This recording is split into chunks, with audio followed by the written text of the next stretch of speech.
The government shutdown isn't just a political fight in Washington, it's also affecting families right here in central Alabama. Thanks for joining us for WBRC 6 News at 10. I'm Steve Crocker. And I'm Brittany Dion. Now, hundreds of Alabamians are bracing for the possibility of going hungry if the shutdown outlasts their SNAP benefits. And federal workers here are already navigating going without. Your reporter James Giles joins us live after spending the day with the Central Alabama Food Bank, where workers say they're doing everything they can to help you keep food on the table.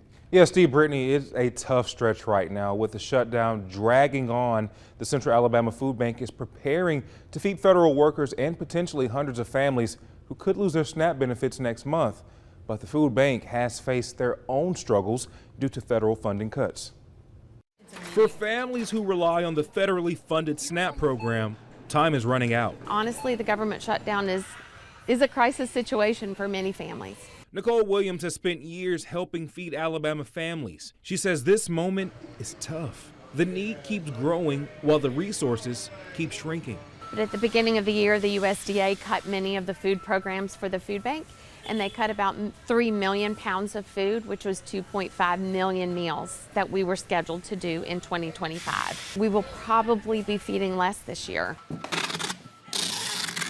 To put that in perspective, last year her team distributed more than 20 million meals across 12 counties in central Alabama. About 2 million pounds of food went out every month, feeding families in dozens of communities. But this year, Williams says they'll have to stretch every can, box, and dollar just to keep up. SNAP benefits will run out by the end of this month. That warning comes from Senator Katie Britt. She says federal officials told her that unless Congress reaches a deal soon, SNAP and WIC benefits could stop as early as next month. And that would hit hard, especially in Alabama, where more than 740,000 people depend on SNAP just to put food on the table. We definitely expect to have more people in lines and more people that need food.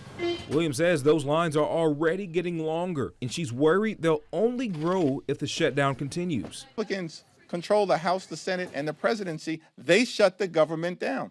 They reinforce that point every time that talking point comes out of their mouth. This is absolutely asinine that you would think that that now is the time to hold the American people hostage. That's who they're holding hostage. In the middle of it all, Williams says the focus is now on what the community can do, not what Congress won't. They can donate funds for us to purchase food. They can do food drives to bring food here for the food bank. They can help volunteer in our warehouse. Those are really the best ways folks can get involved. Now, Williams tells me no matter what happens in Washington, the food bank will keep showing up for families who need them. And she says they're planning to announce a new initiative tomorrow aimed at helping federal workers get the food their families depend on during the shutdown.